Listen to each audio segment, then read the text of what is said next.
অভাবী ব্যক্তি যারা, তাদেরকে খাদ্য দিবেন, তাদের সাথে কখনো খারাপ আচরণ করবেন না।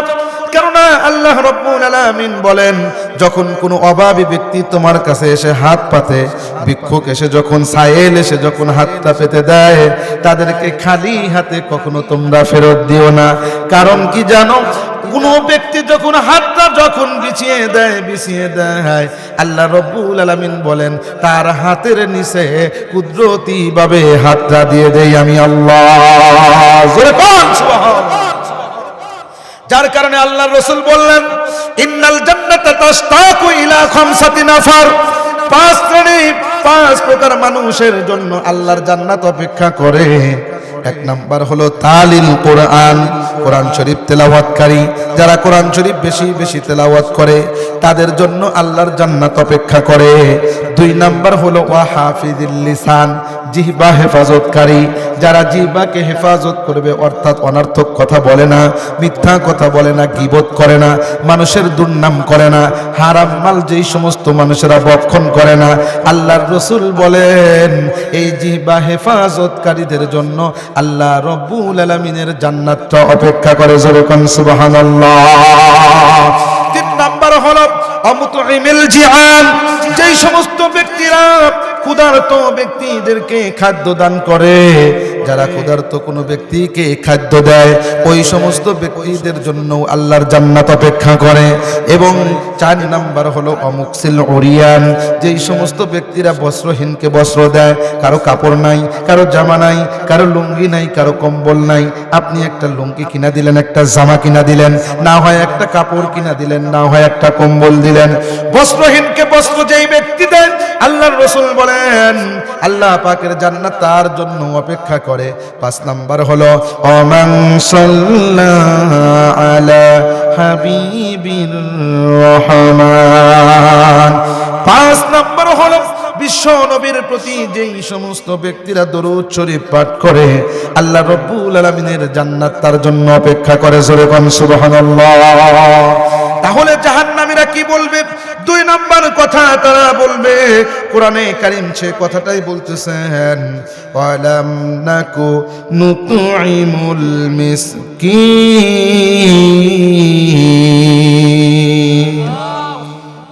আমার ভাইরা গভীরভাবে লক্ষ্য করবেন, আল্লাহর রাসূল সাল্লাল্লাহু আলাইহি ওয়াসাল্লাম অত্যন্ত সুন্দর করে হাদিস শরীফের ভিতরে বলেন, মান সামা রমাদান, যেই ব্যক্তি রমজান মাসের রোজা রাখলো, সুম্মা আতবাহু সিত্তাম মিন শাওয়াল, অতঃপর শাওয়াল মাসের 6টা রোজা রাখলো, যেটাকে আমার মা বোনেরা সাক্ষী রোজা বলে। এই 6টা নফল রোজা যেই সমস্ত ব্যক্তি রাখলো, কানা কাসিয়ামিদ দাহর, তাহলে এই 6টা রোজা সারা বছর রোজা রাখার সব হয়ে যাবে। যেরকম সুবহানাল্লাহ। রমজান শরীফের 30টা রোজা যদি আপনি রাখেন, এই 30টা রোজা 10 দিয়ে গুণন দিলে 300, কথা বলেন ঠিক কিনা? আর এই শাওয়াল মাসের 6টা রোজা যদি রাখেন, তাহলে 6 10 কে 60, তাহলে হলো 360। আপনাদের কাছে প্রশ্ন করতে চাই, 1 বছর কয় দিনে? 365 দিনে। 365টা দিনের ভিতরে 5 দিন রোজা রাখা নিষিদ্ধ, হারাম। সেই 5 দিন হলো ঈদুল ফিতরের দিন, ঈদুল আজহার দিন, আর ঈদুল আজহা অর্থাৎ কোরবানি ঈদের পরের 3 দিন।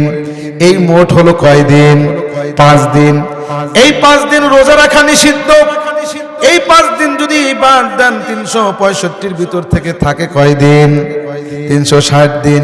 আল্লাহর রাসূল বলেন, যেই ব্যক্তি রমজান মাসের 30টা রোজা রাখলো, অতঃপর শাওয়াল মাসের 6টা রোজা রাখলো, এই 36টা রোজা রাখার কারণে আল্লাহ রাব্বুল আলামিন সারা বছর রোজা রাখার সব তার আমলনামায় দিয়ে দিবে। আমার ভাইরা গভীরভাবে লক্ষ্য করবেন, মা বোনেরা মনোযোগ সহকারে শুনবেন। যেহেতু এটা আমলের মাস, সেই জন্য কথাটা বলেই আমি বয়ান শুরু করতেছি। আমার বন্ধুগণ, এই প্রসঙ্গে কিতাবের ভিতরে একটা ঘটনা উল্লেখ করছেন। আল্লাহর ওলি সুফিয়ান সাউরি রহমাতুল্লাহি আলাইহি তিনি বলেন, আমি 3 বছর ছিলাম কাবার চত্বরে। সেই জায়গার ভিতরে আমি যখন তওয়াফ করতাম, মক্কা শরীফে যখন কাবাগর তওয়াফ করতাম, কাবাগর তওয়াফ করতে করতে একজন ব্যক্তির সাথে আমার বেশ খাতির হয়েছিল, পরিচয় হয়েছিল। আমাদের দেশের ভিতরে দেখবেন কোন একটা মানুষ যদি একজনের সাথে ব্যবসা করে, প্রায় পাশে দোকানদার পরিচয় আছে না নাই? খ্যাতওয়ালার পাশে আরেকজনের খ্যাত, প্রত্যেকদিন আপনি খ্যাত নিরাইতে যান, উনিও খ্যাত নিরায়, পরিচয় আছে না নাই? বাসের এক সিটে আপনি বসছেন, পাশের সিটে আরেকজন, 3 ঘন্টা বসে রয়েছেন, এক কথা দু কথা বলতে বলতে পরিচয় হয় কি হয় না?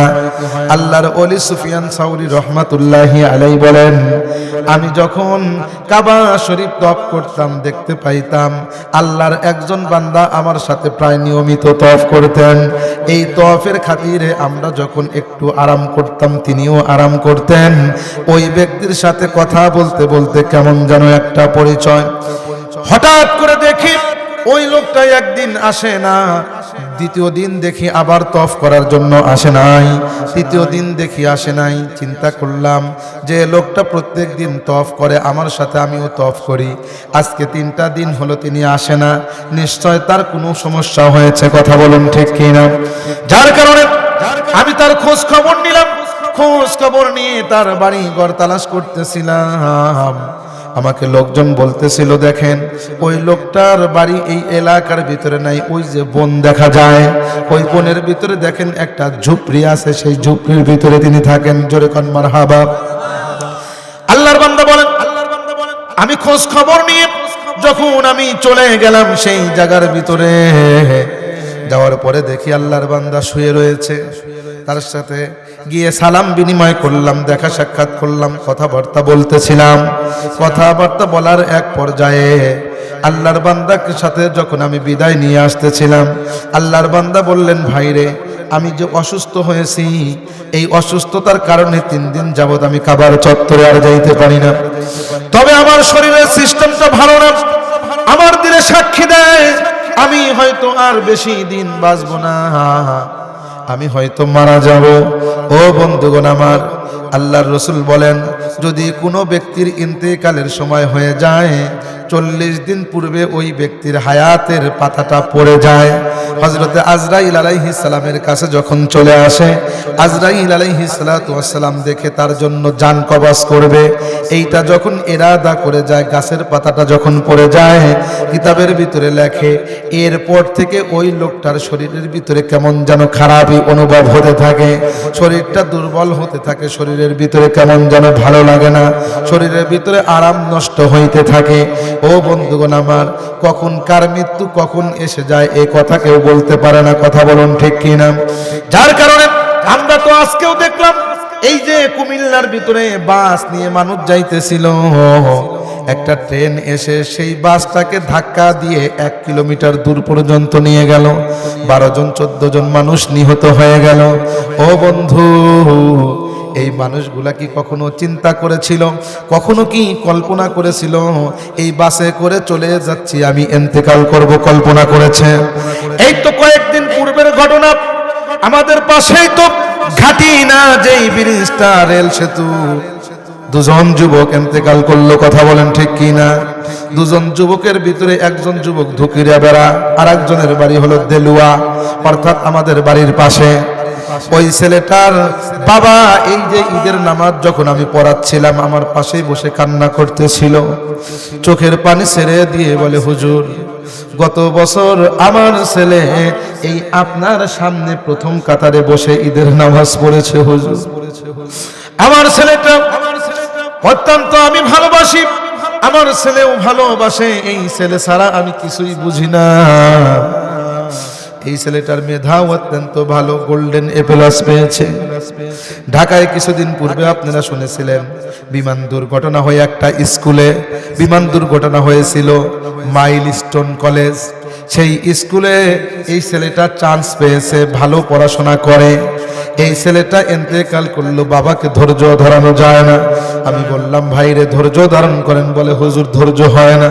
কিন্তু কি হবে ও বন্ধুরে, যার মৃত্যু যখন আসবে কোনো ব্যক্তি চিন্তা করতে পারবে না, ওই ব্যক্তি মৃত্যুকে কখনো ফিরাতে পারবে না। কথা বলুন ঠিক কিনা? ফাইদা জাআ আজালুহুম লা ইয়াস্তাখিরুনা সাআতাও ওয়া লা ইয়াস্তাকদিমুন।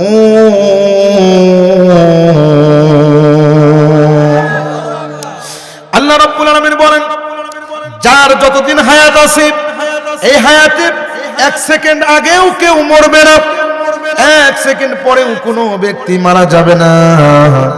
যার হায়াত যতটুকু আছে ততদিন বাঁচবে, এরপরে মারা যাবে। ও যুবক ভাইরা, আপনারা কি জানেন যে আমি আর আপনি আর 2 দিন বাঁচবো কি 5 দিন বাঁচবো? কেউ কি বলতে পারবেন? ভালো মানুষ বসে রয়েছে, চলতে চলতে হঠাৎ করে ইন্তেকাল। কথা বলেন ঠিক কি না? সেই জন্য কখন মৃত্যুবরণ হতে পারে আপনি বলতে পারেন না। আপনি নামাজ বাদ দিয়ে ঘুমিয়ে থাকেন, আপনি নামাজ বাদ দিয়ে চলতেছেন, আল্লাহর নাফরমানি করতেছেন। এই অবস্থায় যদি মৃত্যুটা এসে যায়, আল্লাহর কাছে আপনি কি জবাব দিবেন? কথা বলেন ঠিক কি না? মৃত্যু কখনো যুবক বৃদ্ধ মারে না, যখন তখন আপনার কাছে এসে যেতে পারে। সেই জন্য চিন্তা করতে হবে। আপনি নামাজ বাদ দিয়ে শুয়ে রয়েছেন, আপনি ফজরে শুইছেন, জোহরে জানাজা হতে পারে। কথা বলেন ঠিক কি না? কেমন করে ঘুমাও তুমি, কেমন করে ঘুমাও তুমি, ফজর করে কাজা।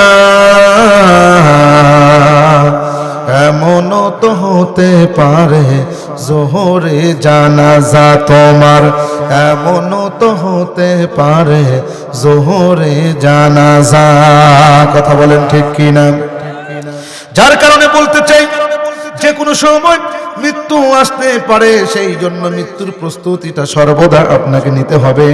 আল্লাহর বান্দা বলেন, ওই লোকটাকে আমি যখন অসুস্থ অবস্থায় যখন দেখলাম, আল্লাহর বান্দা বলতেছেন, হুজুর আমি যে কোনো সময় মারা যাইতে পারি, আপনার হাতটা আগায়া দেন। হাতটা আগায়া নিলেন, হাতটা নেওয়ার পরে বলতেছেন, আমি আপনাকে একটা ওসিয়ত করে যাইতে চাই, আপনি শুনবেননি? আপনি আমার ওসিয়তটা রাখবেননি? বলে কি ওসিয়ত? বলে হুজুর আমি যদি মারা যাই, তাহলে সর্বপ্রথম আপনি আমার কাছে এসে আমাকে আপনি গোসল দিয়ে দিবেন। শুধু তাই নয়, আমার জানাজার নামাজটা আপনি পড়াইবেন এবং আপনি আমার কবরের ভিতরে নামবেন, এবং আপনি নামার পরে আমাকে মাটি দিয়ে সমস্ত মানুষগুলো যখন চলে যাবে, আপনি কিন্তু যাইবেন না। আপনি কবরের উপরে বসে আমাকে কালেমার তালকিন দিতে থাকবেন, মুনকার নাকিরের সওয়ালের জবাবের তালকিনটা আপনি দিতে থাকবেন। আমার বন্ধুগণ, আল্লাহর বান্দা বললেন, তুমিও আগে মরতে পারো, আমিও আগে মরতে পারি, এটার তো কোনো গ্যারান্টি নাই। এইবার তিনি বলতেছেন, ও আল্লাহর ওলি সুফিয়ান সাউরি, আমি যদি আগে মারা যাই তাহলেই তো কার্যকর হবে, আপনি যদি মারা যান তাহলে তো আপনি পারবেন না। আমি যদি আগে মারা যাই, আপনি আমাকে এই কাজগুলো করবেন কিনা কথা দেন। আল্লাহর ওলি বলেন, তার কথায় আমি রাজি হয়ে গেলাম। ঠিক আছে, তুমি যদি মারা যাও তাহলে আমি তোমার জানাজার নামাজ পড়াইব, গোসল দেওয়াইব, কবরে নামবো, এবং কবর থেকে উঠে আমি তোমার জন্য মুনকার নাকিরের সওয়ালের জবাবের তালকিন আমি দেব। যখন তিনি চলে গেলেন, 2 দিন পরে সংবাদ আসলো, আল্লাহর বান্দা দুনিয়ায় নাই। আল্লাহর বান্দা চিরতরে বিদায় হইয়া অন্ধকার কবরে চলে গেছে, অর্থাৎ কবরের যাত্রী হয়েছে। আল্লাহর বান্দা দৌড়ে চলে গেলেন। যাওয়ার পরে সর্বপ্রথম তিনি সেই লাশটা যখন দেখলেন, বলে লাশটা যেন একদম পূর্ণিমার চাঁদের মতো চমকাইতেছিল, এত সুন্দর চেহারাখানা দেখলাম। দেখার পরে তাকে সুন্দর করে আমি গোসল দিলাম, গোসল দিয়ে তার জানাজার নামাজটা আমি পড়াইয়া দিলাম। জানাজার নামাজ পড়ানোর পরে আমি সেখান থেকে আমি তার কবরের ভিতরে নামলাম, কবরের ভিতরে তাকে নামাইলাম। নামানোর পরে আমি উঠে মাটি যখন দিলাম, সব মানুষগুলো চলে গেল। আমি সেই জায়গার ভিতরে কেমন যেন অপেক্ষা করতেছি তার কালেমার জবাব, তার এই মুনকার নাকিরের সওয়ালের জবাবটা আমি তালকিন দেব।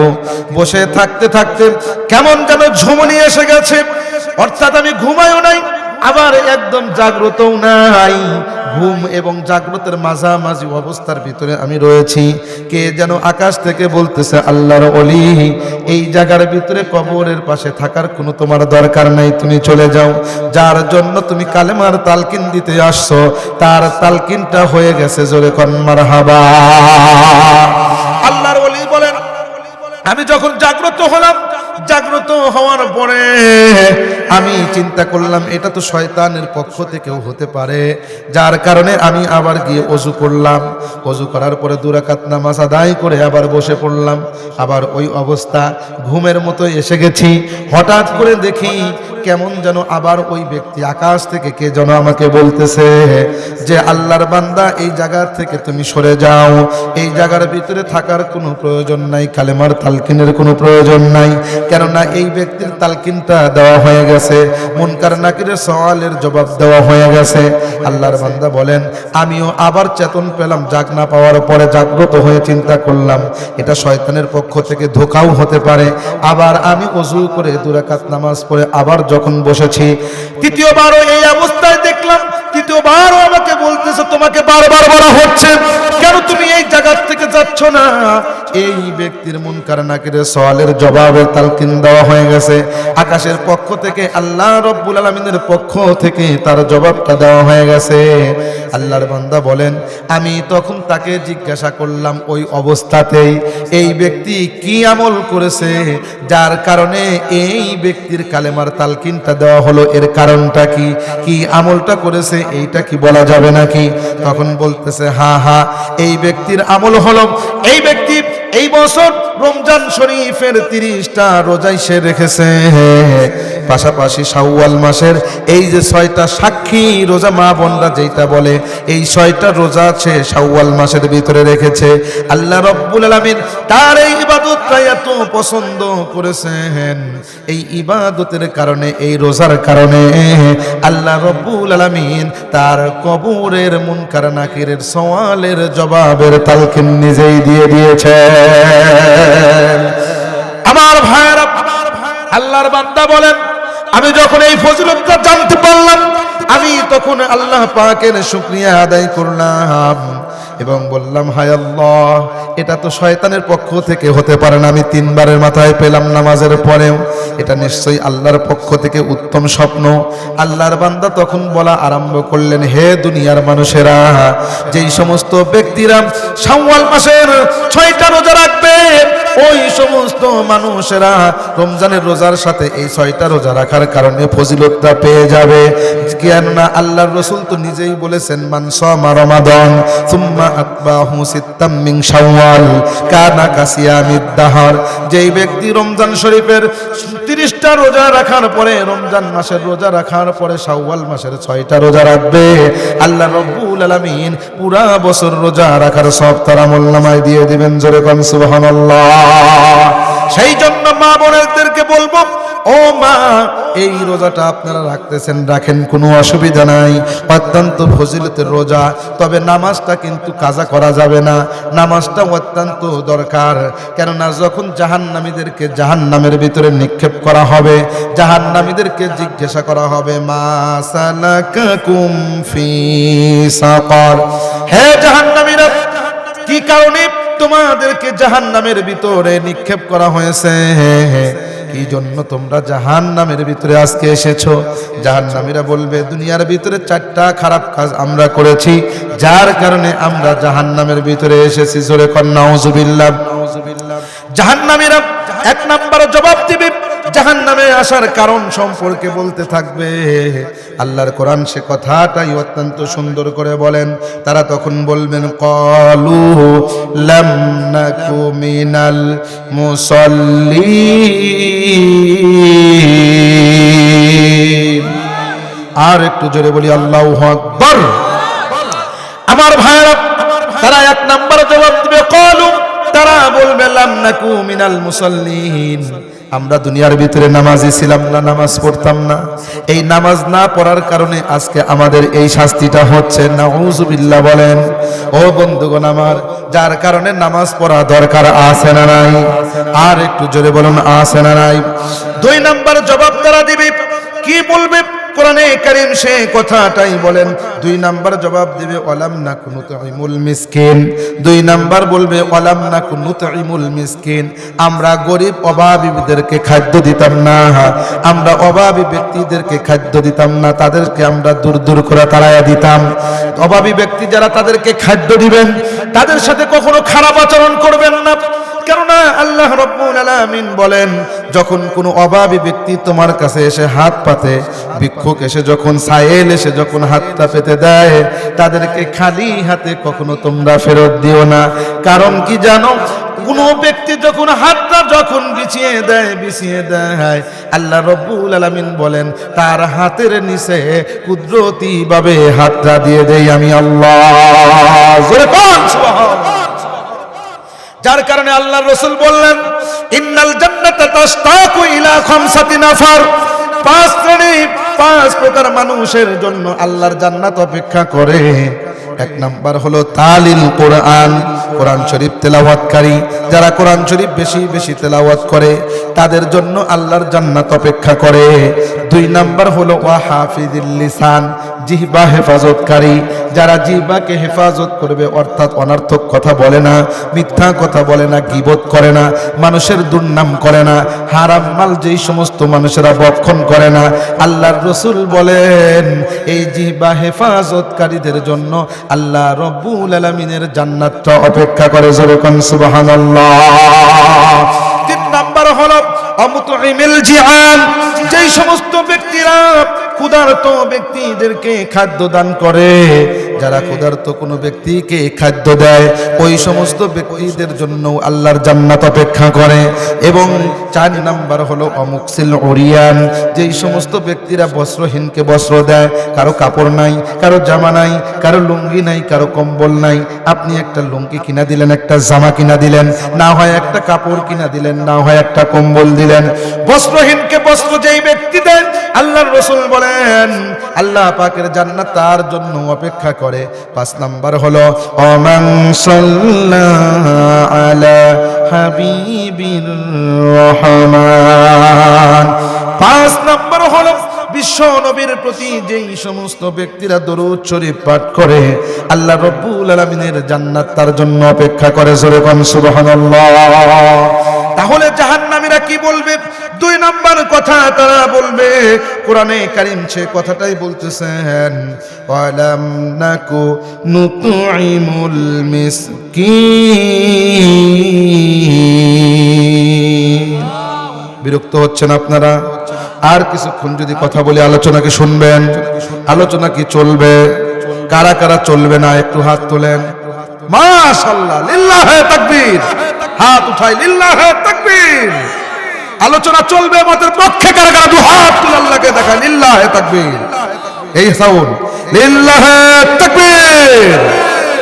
মাশাআল্লাহ, হাত নামান। সম্মানিত হাজিরিন, আপনাদের সামনে আমি যে কথাটা বলতেছি যে নামাজ আমাদের পড়তে হবে, নামাজ না পড়লে জাহান্নামে যেতে হবে। 2 নাম্বার অভাবীদেরকে কি দিতে হবে? এ কথা বলেন, কি দিতে হবে? খাদ্য দিতে হবে। 3 নাম্বার وَكُنَّا نَخُوضُ مَعَ الْخَائِضِينَ।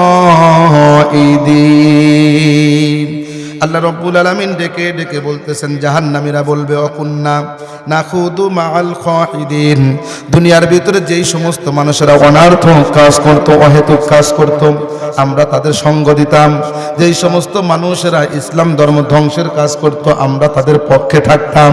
যেই সমস্ত মানুষেরা দ্বীনের বিরুদ্ধে আচরণ করত, তাদের পক্ষে থাকতাম। আমরা দুনিয়ার ভিতরে তাদের সঙ্গ দিয়ে তাদেরকে বাহবা দিতাম। দুনিয়ার ভিতরে অনার্থক কথাবার্তা বলতাম, অনার্থক কাজ করতাম, যার কারণে আল্লাহ রাব্বুল আলামিন আমাদেরকে এই জাহান্নামের ভিতরে দিয়েছেন। বন্ধুগণ আমার, সকলে মনোযোগ দিয়ে কথাগুলো শুনবেন। দুনিয়ার ভিতরে যেই সমস্ত মানুষেরা অন্যায় অবিচার করত, আমরা তাদের অন্যায় অবিচারগুলো মুখ বুজে সহ্য করতাম। অন্যায় অবিচার তো কখনো সহ্য করা যাবে না, কেননা আল্লাহর রাসূল সাল্লাল্লাহু আলাইহি ওয়াসাল্লাম দুনিয়ার ভিতরে ন্যায় বিচার প্রতিষ্ঠা করার জন্য এসেছেন। আপনি আপনার সন্তানের ভিতরে ন্যায় বিচার করবেন, আপনি আপনার ছেলেকে যেই জিনিসটা দিবেন আপনার মেয়েকেও সেই জিনিসটা আপনাকে দিতে হবে। আপনার সম্পত্তিগুলো মেয়েকেও বন্টন করবেন, ছেলেকেও বন্টন করবেন। এক ছেলেকে বেশি দিলেন আর এক ছেলেকে কম দিলেন, আল্লাহর কাছে কিন্তু আপনাকে আসামির কাঠগড়ায় দাঁড়াতে হবে। কথা বলুন ঠিক কিনা? শুধু তাই নয়, মা বোনেরা যেহেতু আলোচনা শুনতেছেন, আপনি ছেলেকে 2 টুকরা মাংস দিলেন কিন্তু মেয়েকে 1 টুকরা লেঞ্জা দিয়ে দিলেন, অবিচার করলেন, আপনার ঠিক হলো না। আপনার ছেলে 3 বেলা গোশত খায় কিন্তু আপনার মেয়ে 2 বেলা আলু ভর্তা দিয়ে খায়, এটাও আপনি ঠিক করলেন না। এটাও তো আপনার সন্তান, এটাও তো আপনার সন্তান, আপনি তাদের প্রতি ভালো নজর রাখবেন, বরঞ্চ ছেলের তুলনায় মেয়েদেরকে বেশি ভালোবাসবেন। কেননা কিছুদিন পরেই তো এই মেয়েটা আপনার কাছ থেকে চলে যাবে স্বামীর বাড়ি। কথা বলেন ঠিক কিনা? তার কপালে কি আছে, তার স্বামীর বাড়ি কেমন হবে আপনিও জানেন না, সেও জানে না।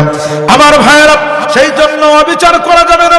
দুনিয়ার ভিতরে অন্যায় অবিচার যেই সমস্ত ব্যক্তিরা করে, আল্লাহর রাসূল বলেন ওই সমস্ত ব্যক্তিরা আল্লাহর আদালতে আসামির কাঠগড়ায় দাঁড়াতে হবে। যার কারণে দুনিয়ার ভিতরে সঠিক বিচারটা করবেন, অন্যায় অবিচার করা যাবে না। আপনার বিচার করতে গেলে আপন ছেলেও যদি আসামি হয়ে যায়, ছেলের বিচারটাও আপনাকে করতে হবে। কথা বলুন ঠিক কিনা? আমাদের ভিতরে তো এমন অবস্থা এসেছে, ছেলের জন্য এক বিচার, মানুষের জন্য আরেক বিচার। কথা বলেন ঠিক কিনা?